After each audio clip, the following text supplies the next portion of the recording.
Enrique Orellana, don Michel Moure y don Fernando Culón. ¿Ya? Veo una delegación nutrida. Sí. Primero quiero agradecerle la flexibilidad de venir a esta hora. Pasa que tenemos que despachar después la mixta de presupuesto, ¿ya?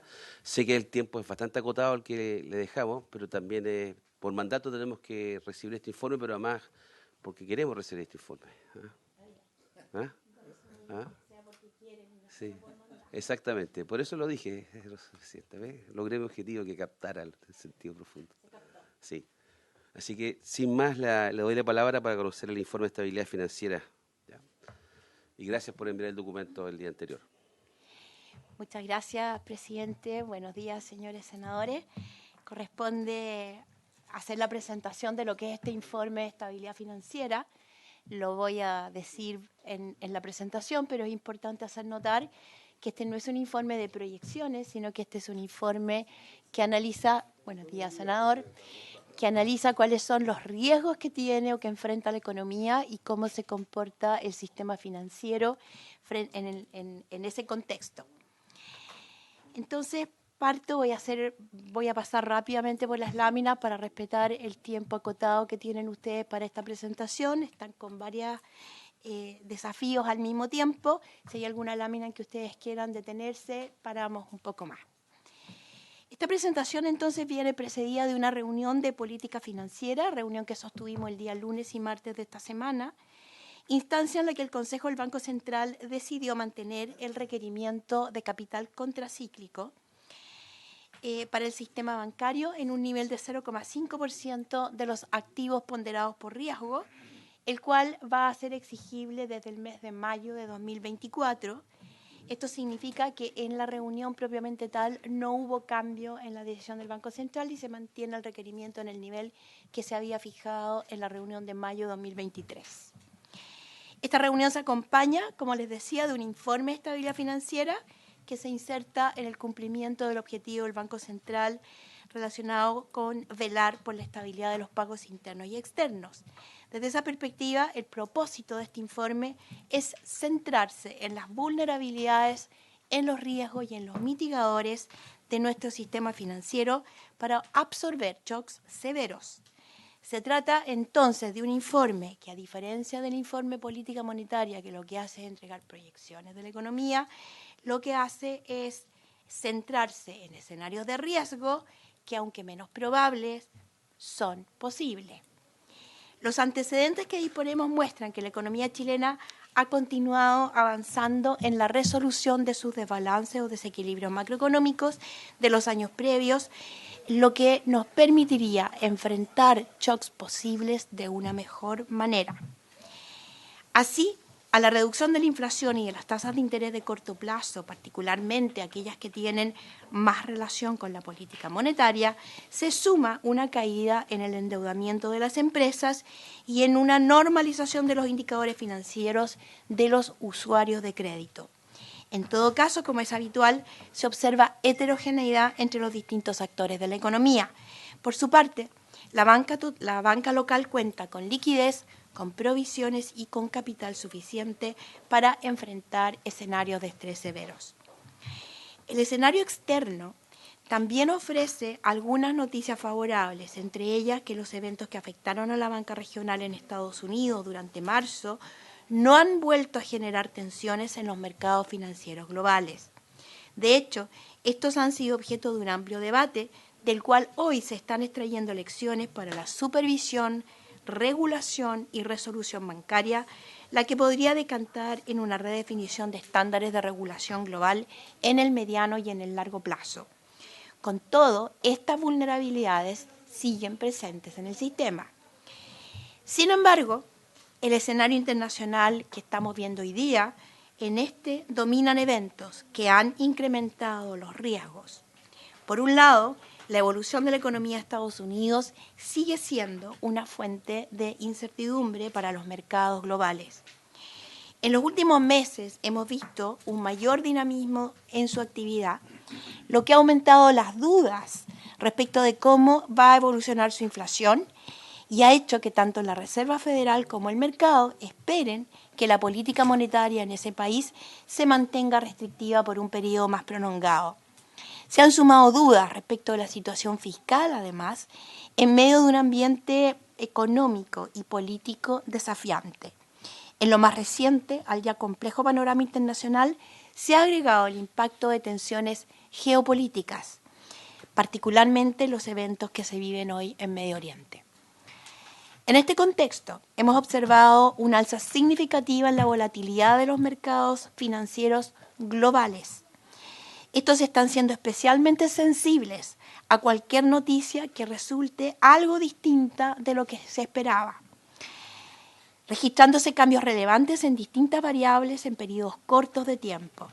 Internamente, se ha observado que los mercados, y internamente, me perdí.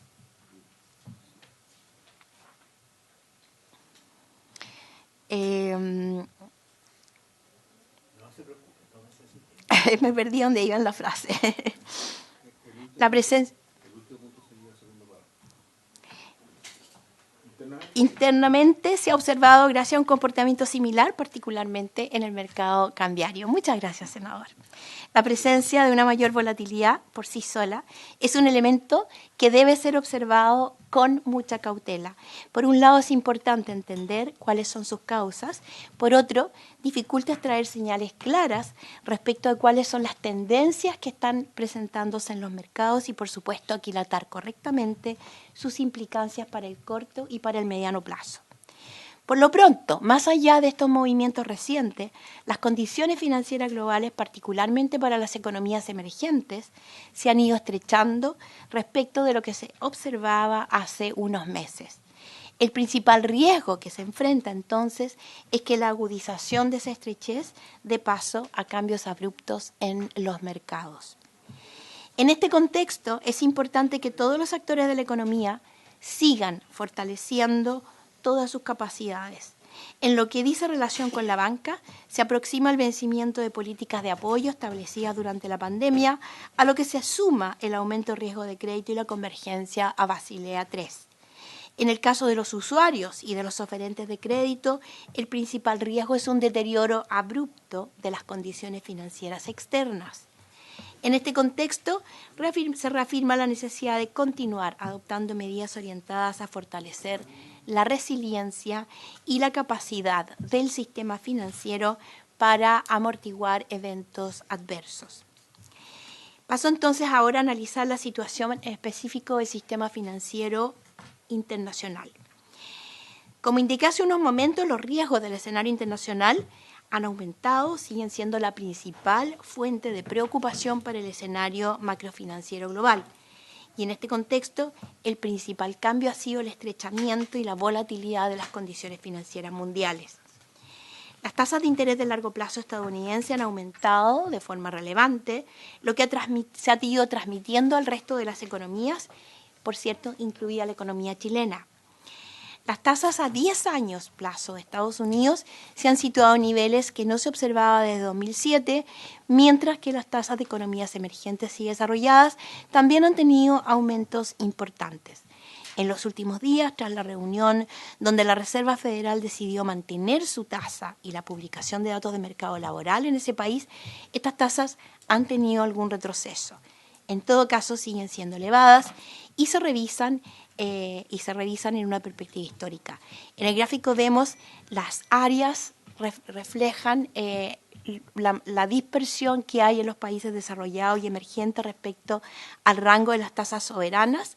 La línea del medio oscura del mismo color del área refleja el promedio para los países emergentes, en café para los desarrollados en azul, y en particular ubicamos ahí donde se ubica la tasa de Chile en rojo y de Estados Unidos en morado, lila. Vemos que entonces las reacciones han sido bien similares para todos los países.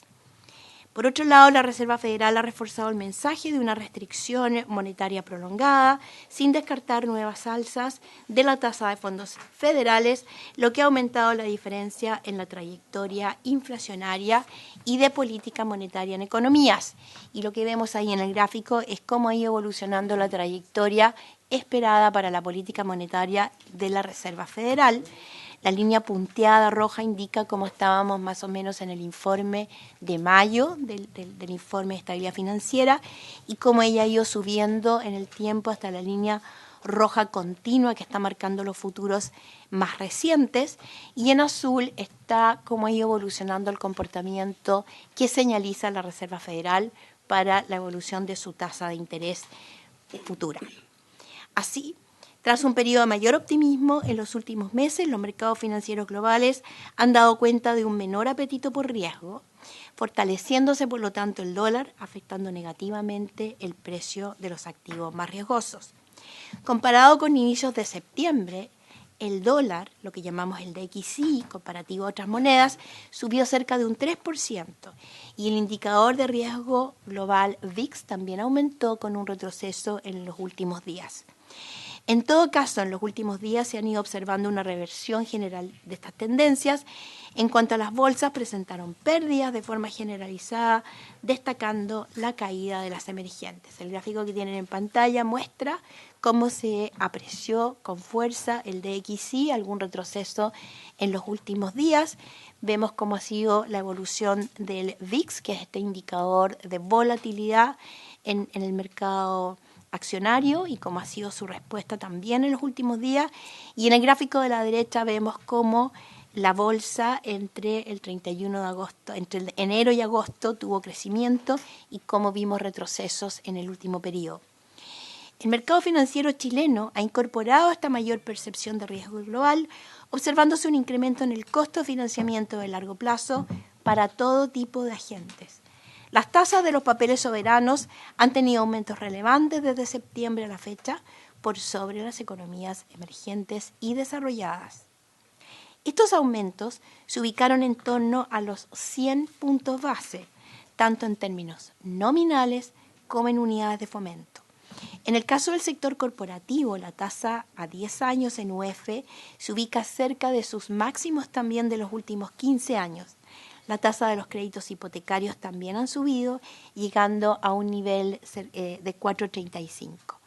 Uno de los valores más altos desde el año 2013, como ustedes pueden observar en el gráfico.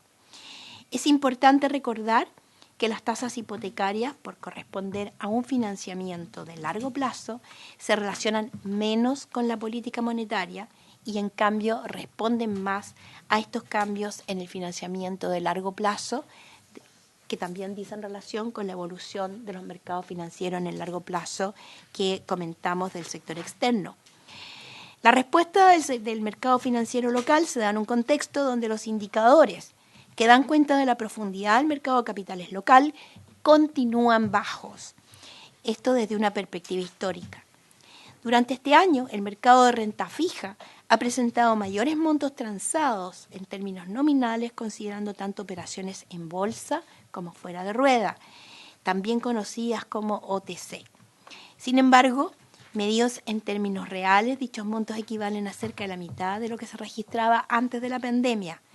A su vez, las emisiones locales de bonos se ubican por debajo de sus promedios históricos y del registro del año 2022, especialmente para el sector corporativo. Por su parte, los activos de los fondos de pensiones y fondos mutuos no han mostrado cambios relevantes en el último tiempo. Así, al segundo trimestre de 2023 se habían estabilizado en torno a 57% y 15% del producto respectivamente. Eso es lo que ustedes pueden ver en la pantalla, la evolución de los montos transados en unidades de fomento agregados comparativamente en el tiempo, y en el lado izquierdo el monto de los activos de los fondos de pensiones como porcentaje del producto. El costo de financiamiento a corto plazo ha disminuido en el margen, en línea con el patrón de transmisión tradicional de la política monetaria. A nivel de crédito comercial, esta reducción ha sido transversal por tamaño de empresas, análisis que ya habíamos dado a conocer en un recuadro para el informe de política monetaria que entregamos en septiembre pasado. En esa ocasión, como se presenta en uno de los recuadros de este informe, agregamos el análisis también para los créditos de consumo. Estamos viendo también todo esto usando microdatos. La revisión de estos microdatos nos dicen que a partir del historial crediticio de los deudores se muestran reducciones en las tasas cobradas a la gran mayoría de los clientes. La diferencia se produce en aquellos clientes que no tienen historial crediticio conocido, en cuyo caso esté aumentado. Es lo que vemos en el gráfico de la derecha, la línea celeste. Esta diferencia refleja en parte la necesidad de avanzar en la disposición de información de deuda consolidada y comportamiento de pago de las personas, pues es un beneficio directo para aquellas personas que piden crédito cuyo comportamiento es bueno. Vemos entonces en el gráfico de la izquierda cómo la tasa de política monetaria en aquellos créditos que tienen más directa influencia de la política monetaria a menor plazo tienden a tener a ver reflejada la evolución de la tasa de política monetaria en crédito corporativo y comercial. Vemos lo mismo en el crédito de consumo, salvo en el caso de los clientes sin historia. El peso, por su parte, se ha depreciado siguiendo la evolución global del dólar, el menor diferencial de tasas de interés, el deterioro también de los términos de intercambio. Comparado con inicios de septiembre, el tipo de cambio es cerca de 8% más alto, esto sin considerar que durante octubre alcanzó niveles por sobre los actuales. Las medidas multilaterales para el tipo de cambio también han tenido aumentos relevantes, con alzas entre 6 y 7%. Esto medido desde inicio del mes de septiembre. En los últimos días, tras la comunicación y decisiones del Banco Central y la evolución de los mercados globales, también estas tendencias se han revertido parcialmente. Por su parte, la bolsa local ha descendido, acoplándose también a las tendencias mundiales antes referidas. El gráfico nos muestra la evolución de nuestro tipo de cambio en términos comparativos con lo que ha sido la evolución del tipo de cambio promedio en América Latina, en la eurozona y en Estados Unidos. Vemos cómo en lo más reciente ha tenido un descenso, pero tuvo un crecimiento importante en el periodo previo, más allá, una reacción más fuerte de lo que se vio en las otras áreas. Por su parte, la volatilidad del mercado accionario y del tipo de cambio se ha incrementado en lo reciente, también siguiendo las tendencias globales. En el caso del tipo de cambio chileno, su volatilidad sigue estando en la parte alta de un grupo de economías denominadas emergentes. La volatilidad de la tasa de interés permanece, en cambio, en niveles similares al del informe anterior, pese al incremento en el nivel de la tasa que referimos previamente. Vemos en el gráfico entonces las áreas donde se ubican los países emergentes, los puntos se refieren al caso de Chile. Nuestro tipo de cambio tiende a estar en la parte alta de la volatilidad, es una variable que recibe buena parte de los choques externos y reduce la volatilidad entonces que afecta a las tasas de interés, donde nos ubicamos en la parte baja del rango de los países emergentes y vemos la volatilidad de la bolsa en el gráfico de la derecha. Es importante destacar que el estrechamiento de las condiciones financieras globales encuentra a la economía mundial en una etapa de crecimiento más acotado, con elevados riesgos de un deterioro mayor y menores perspectivas de expansión para los años que vienen, y vemos ahí en la gráfica cómo el crecimiento del PIB mundial y de áreas de desarrollados, emergentes y nuestros socios comerciales ha ido decreciendo, y la línea punteada muestra cuál es el promedio histórico para tener una referencia de comparación. Pasemos al escenario local. Como mencioné al inicio de esta presentación, este entorno de mayores riesgos externos encuentra a la economía chilena en mejor pie que hace algunos trimestres. La evolución de la actividad y del gasto, particularmente del consumo, da cuenta de que se han ido resolviendo los desequilibrios macroeconómicos que acumulamos en años anteriores. La inflación ha descendido desde los elevados niveles que alcanzó en 2022, afianzándose así un proceso de convergencia a la meta. El ahorro nacional se ha recuperado en parte, con lo que el déficit de la cuenta corriente ha disminuido significativamente. En este contexto, hemos iniciado el proceso de reducción de la tasa de política monetaria, acumulando ya bajas por 225 puntos base desde el mes de julio, mes en el cual partimos con las rebajas, a la fecha. Este proceso continuará de acuerdo con la evolución de la economía, con las perspectivas inflacionarias, de modo de asegurar la convergencia a la inflación, a la meta de inflación de 3% en el horizonte de política. Por el lado de las empresas, uno de los usuarios de crédito que el informe visualiza, lo que se observan son menores desequilibrios también, y ello se ha traducido en una disminución de su endeudamiento agregado, producto de una caída en la mayoría de los componentes de este endeudamiento. A junio de 2023, la deuda de las empresas alcanzó 109% del producto. A dicha fecha, los indicadores financieros de las empresas de mayor tamaño no mostraban grandes cambios, sin observarse descalces de monedas que fuesen relevantes. El gráfico muestra el nivel total del endeudamiento de las empresas y cada uno de sus componentes, mostrando cómo se ha dado esta caída al 109%, este menor nivel, y cómo este menor nivel viene acompañado de una evolución de la mayoría de estos componentes. Datos más recientes están mostrando que las empresas han reducido las deudas de corto plazo, aquellas que son de mayor nivel de riesgo a la exposición de tasas de interés en la medida que tengan que reprogramarse en comparación histórica. Datos conocidos tras este informe de estabilidad financiera de mayo muestran que la mora comercial se ha ido estabilizando, con aumentos mayores en los sectores comercio, construcción e inmobiliario, los mismos que nombrábamos en el informe previo, y en empresas que accedieron a créditos FOGAPE COVID. De todos modos, se observan mayores atrasos en el pago de deuda, lo que podría anticipar alguna mayor morosidad, como la observada en septiembre. Ciertos sectores regulados, como el sector de ISAPRES, siguen presentando también una situación de vulnerabilidad. Lo que vemos en el gráfico entonces es la mejora de los indicadores financieros. Está el indicador de endeudamiento, de cobertura de intereses, de rentabilidad de activos. Vemos en el gráfico del medio cómo evoluciona la cuota impaga. Vemos en la línea azul cómo principalmente el impago crece más en aquellas empresas que recibieron crédito FOGAPE. Y la línea roja, que es la otra que muestra crecimiento, representa aquellas empresas que reprogramaron, principalmente en el periodo de la pandemia. En el gráfico de la derecha está la evolución de la cuota impaga, destacando los sectores que mencionara recién.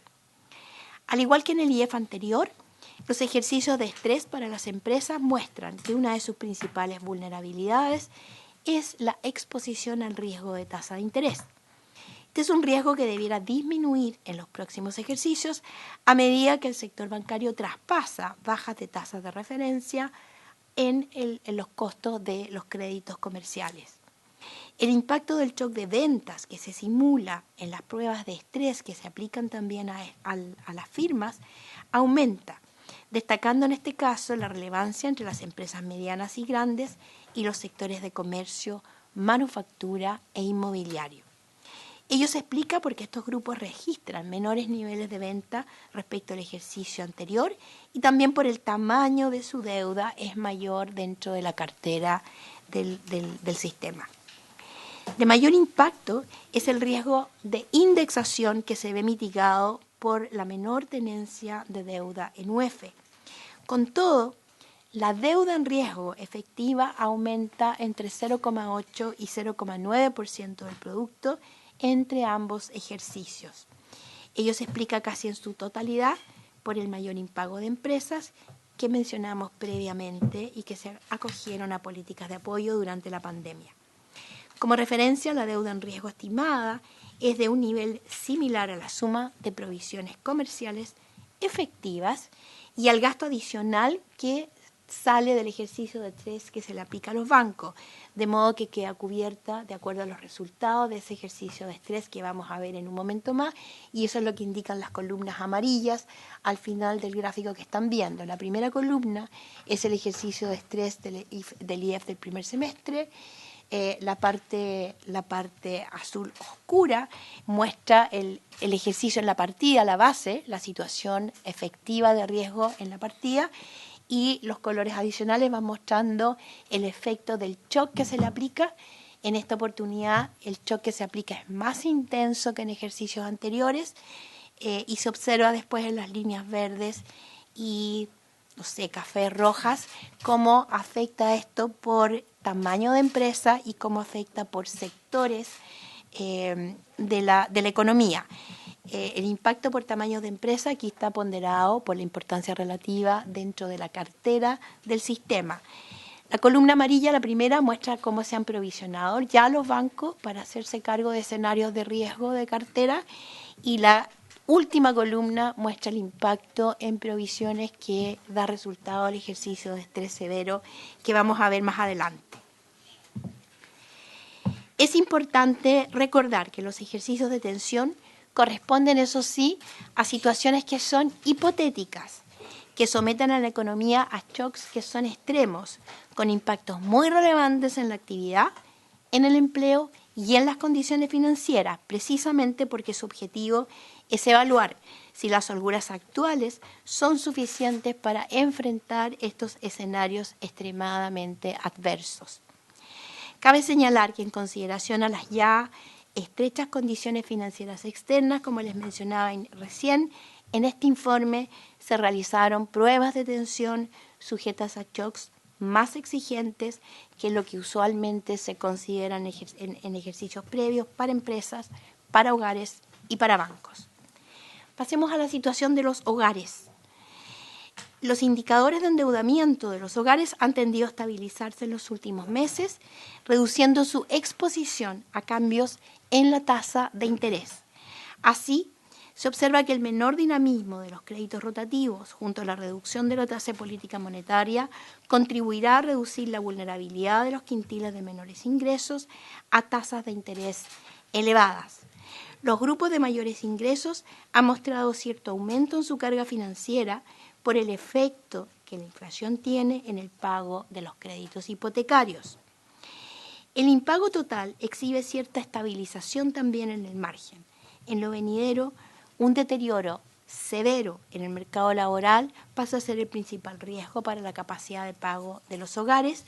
Los gráficos que tenemos ahora en pantalla son 3 gráficos que tienen bastantes líneas, que lo que muestra es el de la izquierda, la evolución del crédito consumo. La línea negra nos muestra cómo después de un aumento durante el periodo de pandemia, el efecto contracíclico que no se había dado en nuestras oportunidades, el crédito vuelve a ajustarse a lo que es la evolución del ciclo macroeconómico, como el crédito entonces hoy día está decayendo a tasas menos negativas de lo que llegó a estar.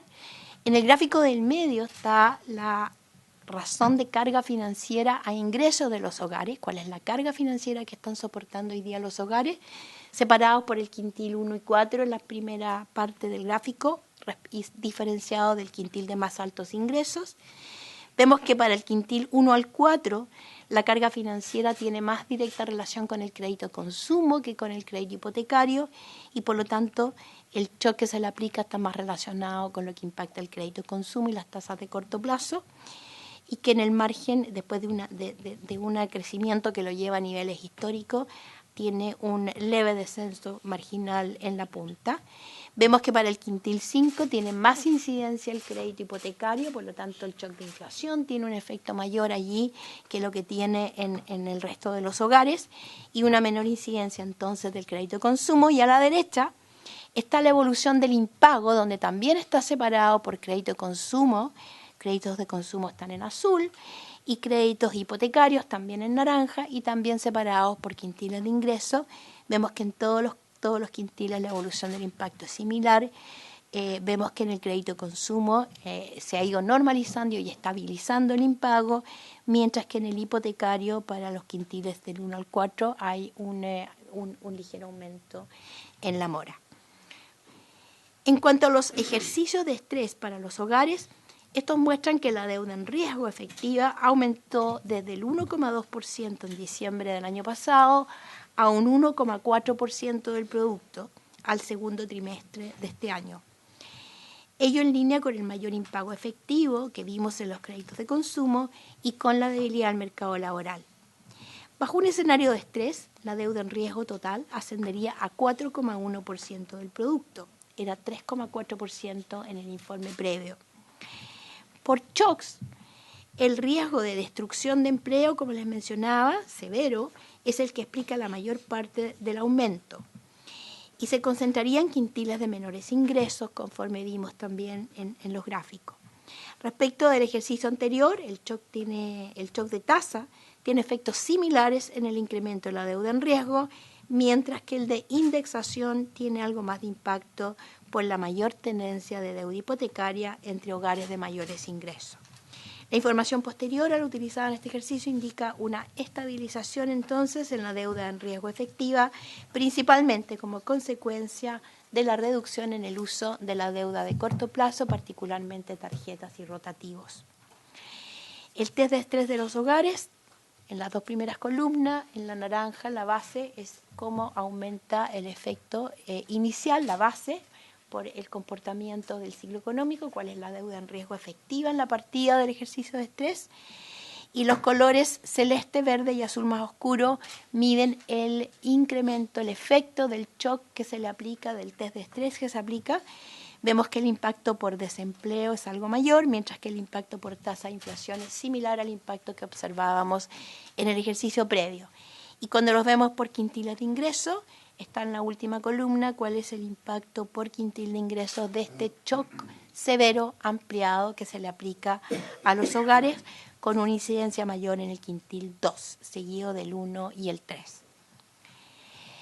Brevemente, el sector inmobiliario presenta un panorama de riesgo similar al que observábamos en el informe previo. En los últimos 2 años, la industria enfrentó un alza en los costos, una demanda debilitada, con cambios estructurales, condiciones de financiamiento también más estrechas. Todo ello deriva en una caída de precios, principalmente en las viviendas usadas, y un aumento de las existencias. El impago bancario de las inmobiliarias ha aumentado desde mediados de 2022 y en un ejercicio prospectivo de riesgo aparece dentro de los principales sectores afectados, junto con la construcción, como mencionábamos previamente. En particular, el reciente aumento de tasas de largo plazo podría tener un impacto en las tasas hipotecarias y debilitar la reciente recuperación que estuvimos viendo por el lado de la demanda en este sector. Pasando a la situación fiscal, en el ámbito fiscal, la consolidación fiscal ha contribuido a la resolución de los desequilibrios macroeconómicos. Mantenerla con gastos que sean coherentes con ingresos estructurales de largo plazo resulta fundamental para que la economía disponga entonces de capacidades para mitigar el impacto de futuros shocks, tal como lo ha señalado el propio gobierno y el Consejo Fiscal Autónomo. Es importante notar que habrá un incremento en los vencimientos de deuda fiscal en los próximos años en un contexto de condiciones financieras también más estrechas. Con todo, luego de una década de aumento de la deuda pública, los antecedentes que impone el último informe de finanzas públicas es que esta deuda, si bien continúa creciendo, tiende a estabilizarse prontamente en niveles del 41% del producto en los próximos años. La actividad del crédito bancario, pasemos entonces a la situación de la banca, que es donde se refleja la contraparte de lo que está pasando con estos usuarios de crédito, permanece débil la actividad del crédito, incidida por el bajo dinamismo del sector comercial. Esta cartera ha seguido decreciendo desde el último informe que presentamos en el mes de mayo, lo que se explica por el menor impulso de la demanda, principalmente en el último año, pero también por condiciones de oferta que siguen percibiéndose restrictivas de parte de algunos sectores. Los créditos a los hogares también mantienen un bajo dinamismo, especialmente por lo que ocurre en la cartera de consumo y la moderación en el margen del flujo hipotecario. El gráfico que ustedes ven en pantalla muestra los créditos de consumo y comerciales en la parte baja del eje, en tasas negativas, como el crecimiento hipotecario se mantiene en tasas positivas, pero por debajo de lo que son los crecimientos tradicionales de esa cartera. La banca ha acumulado provisiones ante un eventual aumento del riesgo de crédito, cuenta con niveles adecuados de liquidez.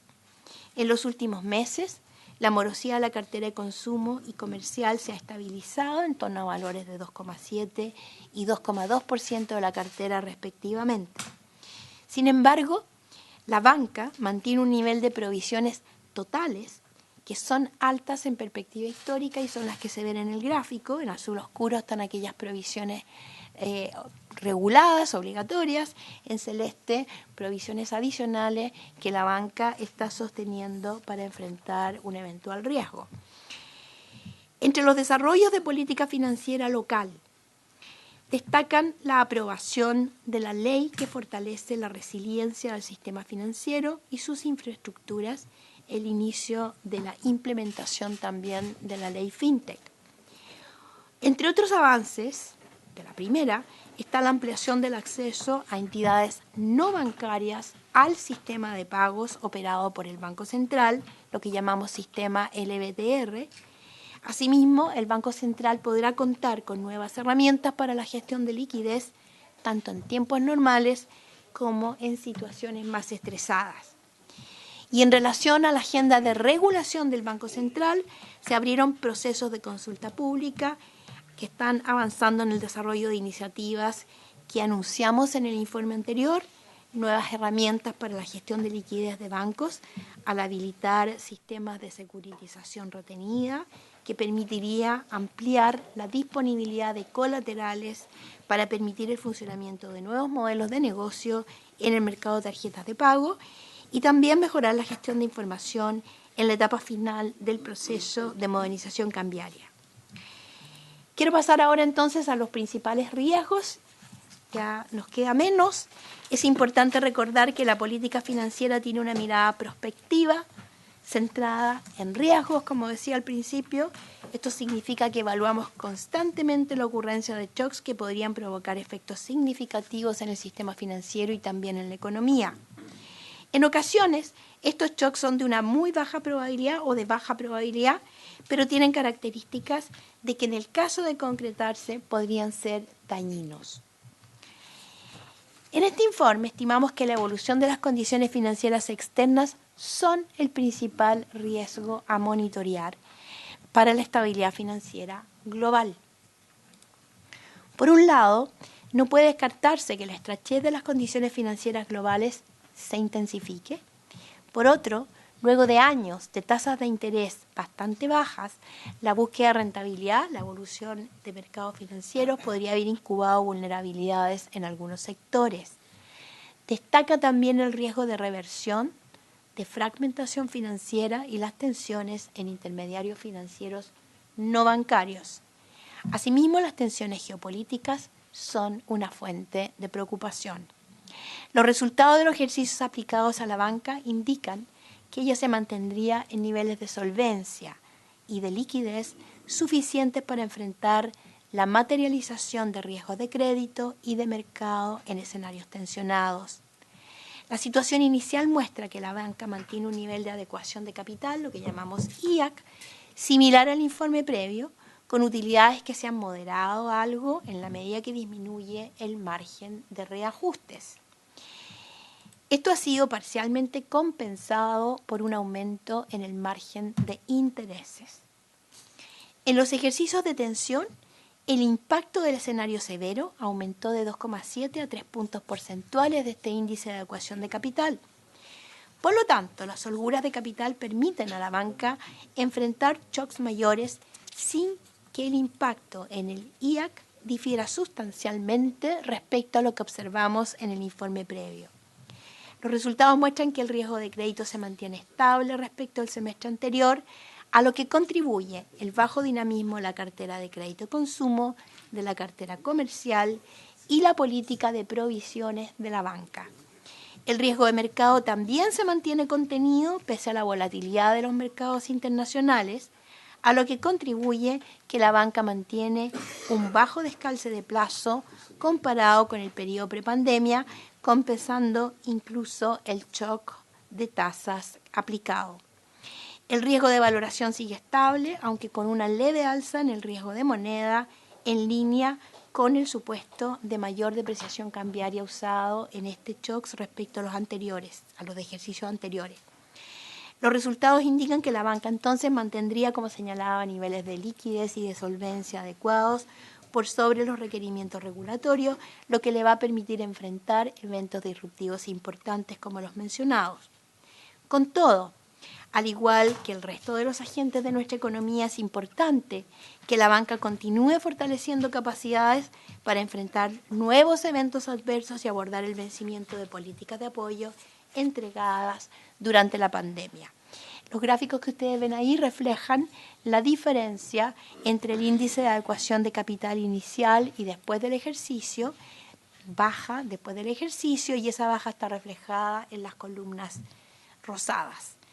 En el gráfico de la derecha se ve cómo quedan las holguras de capital previas y después del ejercicio de atención aplicado, y vemos cómo queda con niveles de holguras que son comparables a los años del inicio del gráfico.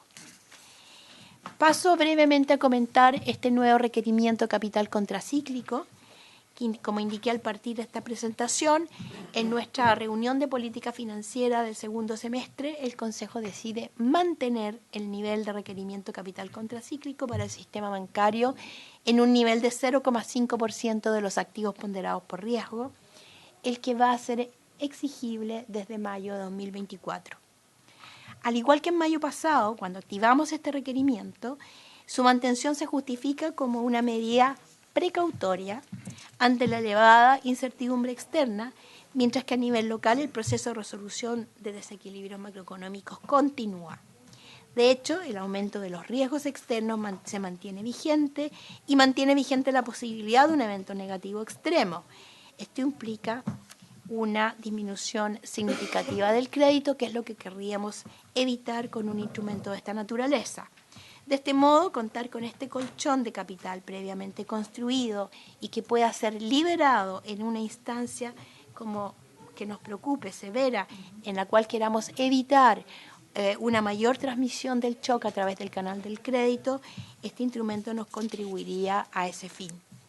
El uso del requerimiento capital contracíclico y su relación con otras herramientas es aún materia de debate internacional. A lo largo de 2024, el Banco Central va a revisar el marco de aplicación de este requerimiento capital contracíclico, incluyendo la definición de su nivel neutral. Paso a las reflexiones finales y con esto cierro la presentación.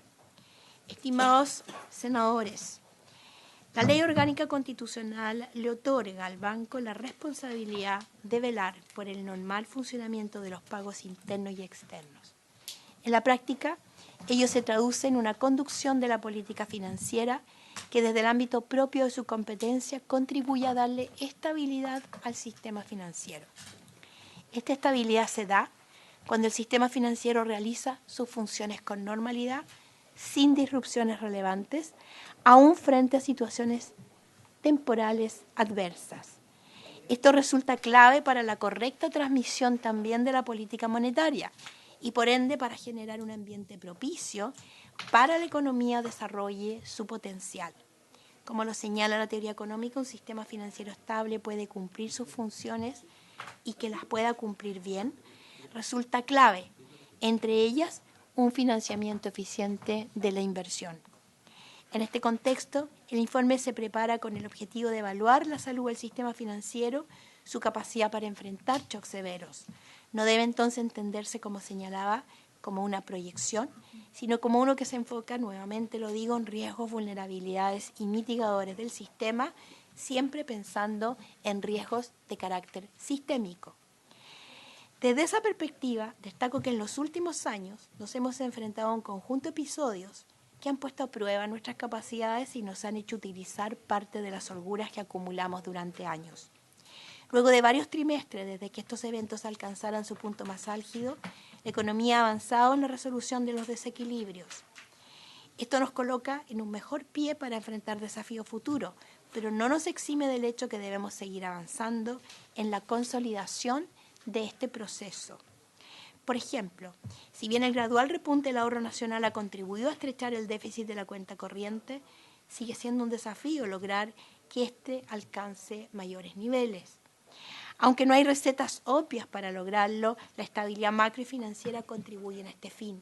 La inflación se ha reducido, pero el proceso de convergencia a la meta no se ha completado. De este modo, un recorrido no exhaustivo nos indica que tras periodo complejo hemos ido logrando avances, pero nos queda una tarea pendiente, Y también se vislumbran algunos temas que pueden tener componentes más estructurales y que representan desafíos de corto y de mediano y de largo plazo. Uno de estos temas prioritarios es el de la profundidad de nuestro mercado de capitales. Existen diversas métricas para cuantificar la liquidez y la profundidad del mercado financieros. Varias de ellas las hemos documentado previamente. En este caso actualizamos lo mostrado en el IEF previo y ello da cuenta que desde fines de 2017 y hasta octubre de 2023 los indicadores de liquidez, algunos indicadores tradicionales en los mercados de renta fija y variable de algunos países de Latinoamérica siguen mostrando deterioros, los que son algo más intensos en el caso de nuestro país. Como mostré hace unos minutos, las transacciones en el mercado de renta fija local no se han recuperado respecto a los niveles previos. Los puntitos rojos indican deterioro, los verdes indican mejoras y ahí están comparados para distintos estándares, distintas mediciones de profundidad, tasa, duración, volatilidad, emisiones netas medidas en millones de dólares, rotación de los índices accionarios para un grupo de países de Latinoamérica. Es importante recordar que un mercado de capitales con mayor liquidez permite sostener apropiadamente el financiamiento de largo plazo a menores costos. A la vez, mitiga el impacto de los choques externos. Como hemos mencionado en otras oportunidades, un mercado profundo facilita el acceso a la liquidez tanto para las empresas como para las personas, apoyando el crecimiento económico, apoyando la generación de empleo, mediante un incremento en la inversión y un mayor acceso a bienes durables. Asimismo, reduce la dependencia del financiamiento externo, posibilita el desarrollo del mercado de derivados con la consecuente menor exposición al riesgo cambiario. Un mercado de capitales profundo también facilita la acumulación del ahorro en la economía, mejorando el acceso a financiamiento a largo plazo. Finalmente actúa como un mecanismo de absorción de choques externos, mitigando sus efectos sobre los agentes locales. Este rol se ha visto disminuido en los últimos años y cobra relevancia en un contexto de mayor incertidumbre global. Estimados senadores, el aumento de riesgos externos reafirma la necesidad de continuar recomponiendo holguras, adoptando medidas orientadas a fortalecer la resiliencia de todos los actores económicos y del sistema financiero. La economía mundial se encuentra en una coyuntura compleja, implica riesgos significativos para los países emergentes, se suma una mayor inestabilidad a raíz de conflictos geopolíticos en curso hoy día a nivel global, y en el Banco Central, por cierto, seguiremos trabajando para cumplir con nuestros objetivos y asegurar que las personas y las empresas encuentran las mejores condiciones posibles para desarrollar su potencial y alcanzar un mejor bienestar para todos. Espero no haberme excedido en los plazos esperados. Sé que tienen poco tiempo y quedo disponible. No, muchas gracias, Presidenta. Bien claro el informe, bien conciso. Todo dentro de tiempo y nos quedan unos minutos todavía. Senador Núñez me pidió la palabra, no sé si alguien más, y senador García. Perfecto. Sí, gracias, presidente. Sí, primero una duda un poquito más técnica. En la página 19, como en el primer párrafo, se comienza, digamos, a destacar algunos factores de riesgo. Entonces, hablan de, como un factor de riesgo, las tensiones en los intermediarios financieros no bancarios.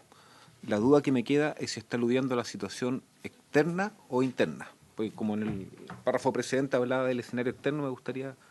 Porque claro, uno está acostumbrado a ver el riesgo en los bancos, pero aquí nos está diciendo que pueden estar en otros actores que tal vez uno les pone menos atención. Entonces, me gustaría si podían profundizar un poquito en eso. Y lo segundo, presidente, era comentar, siempre comentamos las noticias negativas, entonces yo quiero partir más optimista comentando las noticias positivas.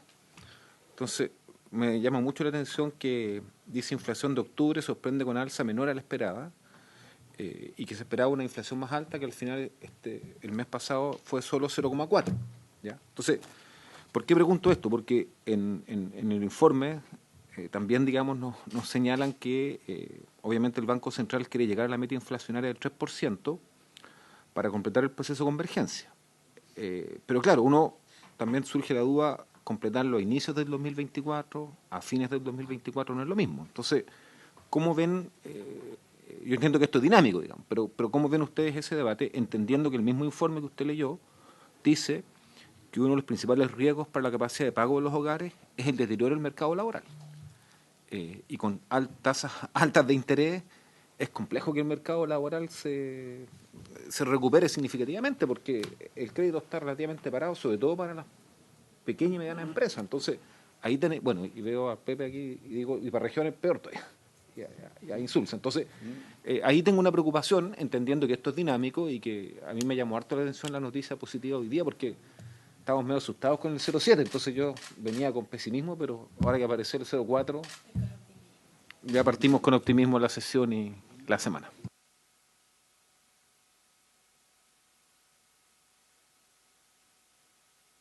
De Rocha tampoco seamos sobre... Ya. Bien. Por eso lo dije como 3 veces en la presentación. Senador García. Muchas gracias, presidente. Gracias, presidenta del Banco Central y a todo su equipo por el informe de estabilidad financiera. Yo quiero matizar el optimismo del senador Núñez. No, el suyo, senador. Porque... Sí, pero hay 2 noticias que a mí me han impactado también de hoy. Despido por necesidades de la empresa sumen 344.000 a septiembre y es el mayor número desde la pandemia. Y otra noticia, permiso para construir viviendas se desploman a su menor nivel en más de 3 décadas. Uno dirá, bueno, aquí no se trata de competir por optimismo o pesimismo, simplemente se trata de decir de que hay riesgos y riesgos grandes, y yo comparto con el senador Núñez de que uno de los riesgos es precisamente el tema del desempleo. Bueno, pero eso era un poco al margen. Yo tengo 2 preguntas concretas. Una, presidenta, usted dice que la deuda de las empresas alcanzó 109% del Producto Interno Bruto en la página 11. No hay una cifra para los hogares. No sé si esa cifra existe, si es por niveles de ingreso en los hogares, pero creo que sería bueno saber que parte del ingreso de la familia está comprometido por las deudas que tienen. Me imagino que esa información debe estar. Y termino con lo siguiente. Usted, presidenta, también en la página 11 dice el ahorro nacional se ha recuperado en parte, con lo que el déficit de la cuenta corriente ha disminuido significativamente. Yo tengo una aprensión con lo que está ocurriendo con los fondos de pensiones. Yo sé que esa es una materia que estrictamente no es de competencia del Banco Central, es de competencia de la Superintendencia de Pensiones. Pero los fondos de pensiones en estos últimos meses han perdido muchos recursos.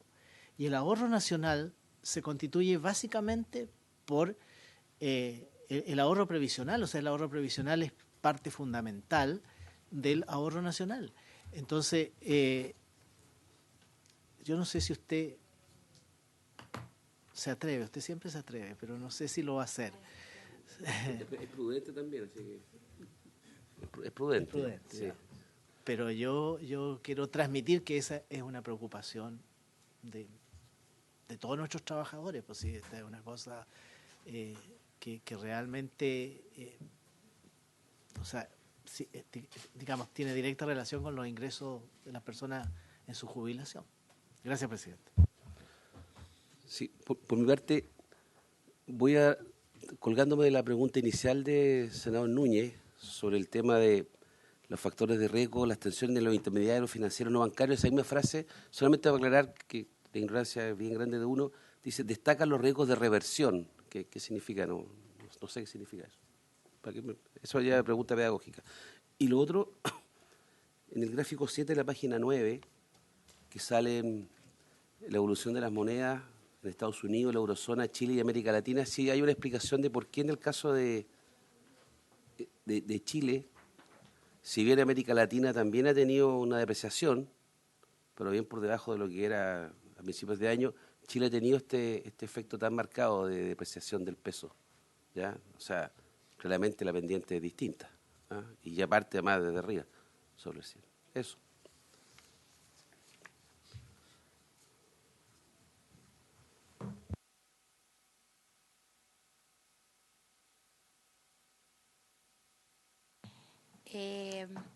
Sobre referencia en la página 19, los informes, lo que indican en el análisis de los informes internacionales, hay preocupación, o sea, la mirada de los sectores financieros no bancarios también importa, y respecto de ello hay menos información, y la referencia dice, ojo que aquí vivimos un periodo muy largo en el cual tuvimos tasas bajas, en los agentes económicos estuvieron buscando formas de tener más rentabilidad, y ahí podrían estarse incubando algunos riesgos.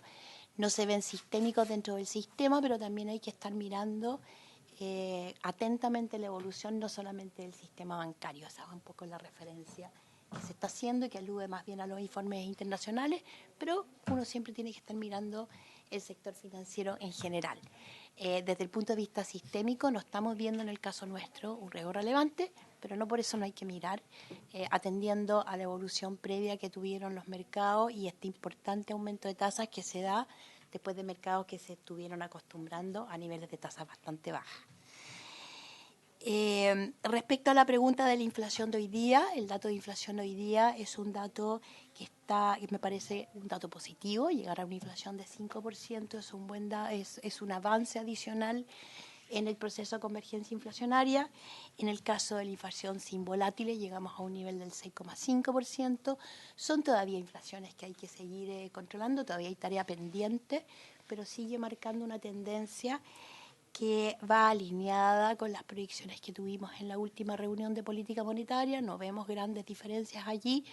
El mercado tenía rangos de proyección, algunos tenían 0,7, el mercado el día de ayer aparecía más cerca de los valores del IPC de hoy día, 0,4, 0,5, de manera que una inflación que va alineada más o menos con lo que teníamos, con las perspectivas y con lo que ha ido evolucionando en la economía, con el material con que hemos ido tomando decisiones.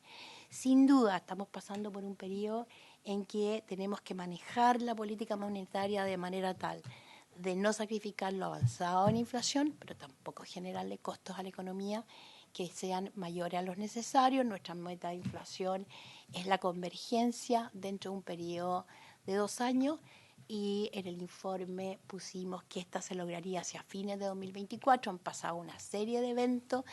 Dijimos en la última reunión de política monetaria que la calibración exacta de cómo todos esos eventos, muchos de los cuales los repasamos en este informe, impactan en el mediano plazo, es algo que tenemos que calibrar exactamente. En el corto plazo, el shock de tipo de cambio nos iba a aumentar la inflación en el corto plazo. Contra eso habían algunos registros de inflación algo más bajos que algo mitigaban ese efecto.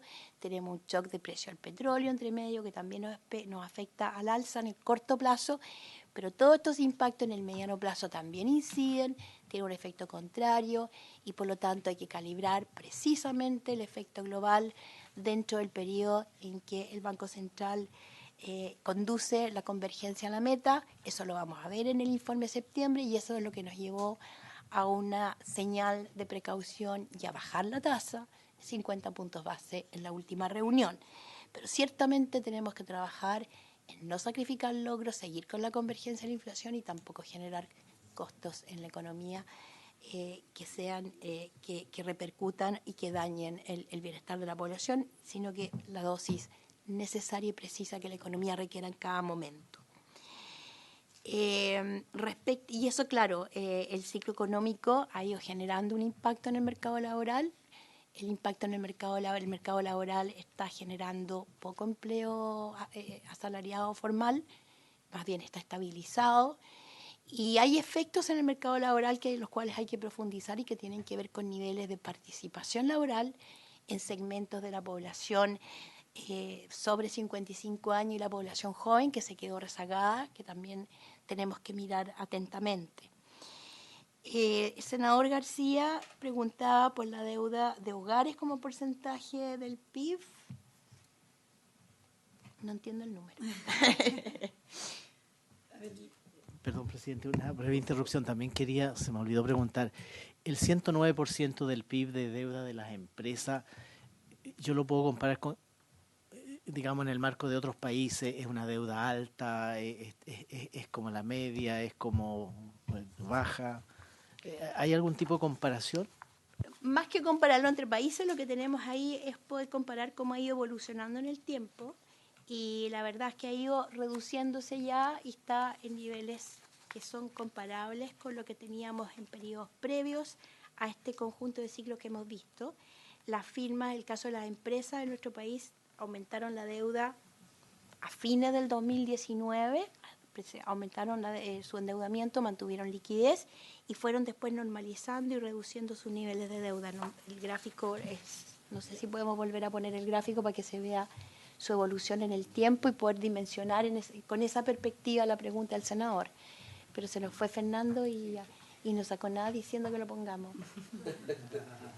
¿En qué página? Aquí está, en la página 13. En la página 13 podemos ver que los niveles de deuda son similares a los que estábamos observando a fines del 2015. Son algo más alto. Previo a eso teníamos niveles de 90%. Llegó bastante más alto el 2020. Ahí las firmas se prepararon, acumularon liquidez y de allí se fue normalizando. ¿Qué página? Sí, es que claro, no era la nuestra esa. No, me estoy engañando. 12 entonces. No, es que yo voy subrayando cosas, entonces se va desconfigurando la página. Ya. ¿Qué número es la deuda? 48.9. La deuda de los hogares es 48,9%, normalmente se mueve en torno al 50% del producto, un poquito más, un poquito menos, ese es más o menos, y ahora está en 48,9%. Más o menos esos son los niveles de la deuda de los hogares. Respecto a la recuperación del ahorro nacional, parte del ahorro nacional tiene que ver con el ahorro de los hogares, buena parte del ahorro de los hogares tiene que ver con el ahorro previsional. También tenemos una contribución positiva, dejó de ser contribución negativa de parte del gobierno, que es otro elemento importante dentro del ahorro nacional, y el de las firmas, que ha estado un poco más alto en los periodos previos. Esos son los aportantes. Ahora, la evolución ¿De las firmas se refiere a las empresas? A las empresas. Ahora, desde el punto de vista de los resultados, todos los fondos han tenido pérdidas de valor en la medida que las tasas de interés suben. Este ciclo de tasas altas hace que la renta fija tenga resultados negativos y hasta que el ciclo no cambie, ese efecto va a estar ahí en las carteras. El efecto precio en las carteras en estos ciclos tan pronunciados es importante. Es importante y buena parte de eso está afectando también el resultado. Y bueno, por cierto, la merma que tuvieron los fondos en lo reciente.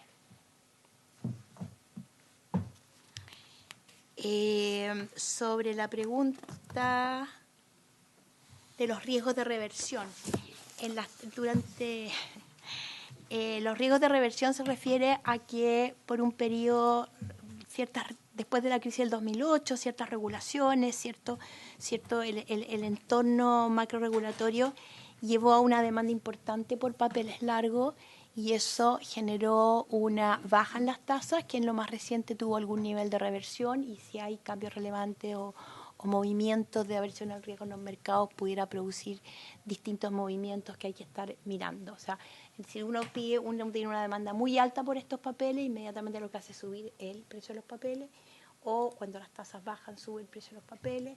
En ese periodo se generó una demanda alta por estos papeles y eso sube y se puede revertir en la medida que esa demanda tenga una dirección en contrario.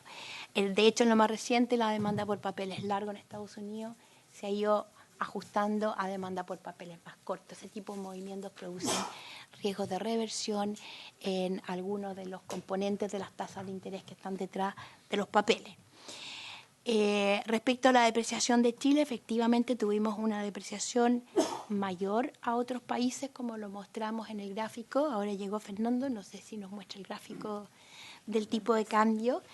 ¿Y a qué se debe? Nuestra economía empezó el ajuste de política monetaria bien tempranamente, al igual que otros países de América Latina. Brasil nos anticipó y eso nos permitió llegar a un ciclo, estar hoy día en un periodo en el cual la situación de nuestro desbalance de la economía se empezó a estabilizar y donde el nivel de contractividad monetaria que requiere nuestra economía va a ir disminuyendo, de hecho. Entonces, mientras que en los países desarrollados van con un ciclo más atrasado, todavía necesitan tasas altas y eso produce un diferencial de tasa. Ese diferencial de tasa ayuda a la depreciación. Nuestras perspectivas, nuestro avance hace que ese diferencial de tasa pueda ser un poco mayor que en otros países con los cuales nos podamos comparar. Ahí hay un factor. Un segundo factor dice relación con que los términos de intercambio tienen impacto diferenciado por país. Hay países que se benefician con el cobre, el petróleo tiene efectos distintos en nuestro país que algunos países de América Latina que se ven favorecidos. Pero además también reconocemos que hay en nuestro mercado menor presencia de algunos agentes y eso también ha contribuido a la sensibilidad o potencialmente estaría contribuyendo también a la sensibilidad. Pero lo importante es que estamos viendo volatilidad en los mercados externos y esa volatilidad se está traspasando a nuestro mercado local y esos son los factores fundamentales que están detrás del movimiento de nuestros mercados internos también. Y también es importante que todo el movimiento, la dirección, el movimiento que tuvo nuestro tipo de cambio va alineado al movimiento de estas variables fundamentales que están detrás de él. Bien, muchas gracias. No sé si alguien más tiene algo que acotar. Si no es así, le agradezco, Presidenta, su participación, a todos los asesores y funcionarios del banco y habiéndose cumplido el objeto de la sesión, esta se levanta. Antes que se vayan los